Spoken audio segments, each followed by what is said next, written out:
ঘূর্ণিঝড় রিমালের প্রভাবে নোয়াখালীতে এখনো ঝোড়ো বাতাস ও ভারী বৃষ্টি চলছে।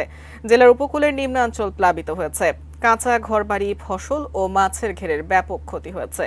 নোয়াখালী জেলা শহর মাইজদি থেকে বিস্তারিত জানতে আমরা এই মুহূর্তে যুক্ত হয়ে যাচ্ছি প্রতিনিধি ফয়জুল ইসলামের সঙ্গে। ফয়জুল ইসলাম, ব্যাপক ক্ষয়ক্ষতির কথা আমরা বলছিলাম। ফসল এবং মাছের ঘেরে কিন্তু বেশ ক্ষয়ক্ষতি হয়েছে। একটু জানাবেন যে সেখানকার মানুষজনের সাথে, নোয়াখালীর স্থানীয় যারা রয়েছেন তাদের সাথে আপনার কথা হয়েছে কিনা, তারা আসলে এই ক্ষয়ক্ষতির প্রসঙ্গে কি বলছেন? ধন্যবাদ।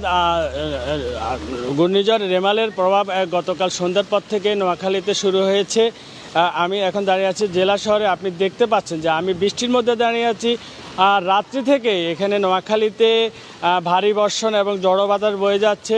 এই পাশাপাশি নোয়াখালীর যে 5টি উপকূলীয় উপজেলা নোয়াখালী, এর মধ্যে বিশেষ করে নোয়াখালী দ্বীপ উপজেলা হাতিয়ার যে নিম্নাঞ্চল, যেগুলো বিশেষ করে নিজুম দ্বীপ ইউনিয়ন পুরো জোয়ারে জলোচ্ছ্বাসে ভেসে গেছে। এখানে প্রায় 5 থেকে 7 ফুট জলোচ্ছ্বাস হয়েছে। আমি এখানে নিজুম দ্বীপ ইউনিয়নের চেয়ারম্যান দিনাজউদ্দিনের সাথে কথা বলেছি রাতে।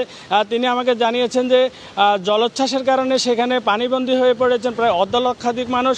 পাশাপাশি এখানে জলোচ্ছ্বাসের কারণে ফসলের ব্যাপক ক্ষয়ক্ষতি হয়েছে। পাশাপাশি মাছের ঘেরগুলো ভেসে গিয়েছে। নোয়াখালীর এই ঘূর্ণিঝড় মোকাবেলা জেলা প্রশাসন থেকে নানা ধরনের প্রস্তুতি নেওয়া হয়েছে। নিম্নাঞ্চলে যে মানুষগুলো ছিল, অনেক কিছু মানুষকে যাদেরকে রাত্রির মধ্যে আশ্রয় সেন্টারগুলোতে নিয়ে আসা হয়েছে।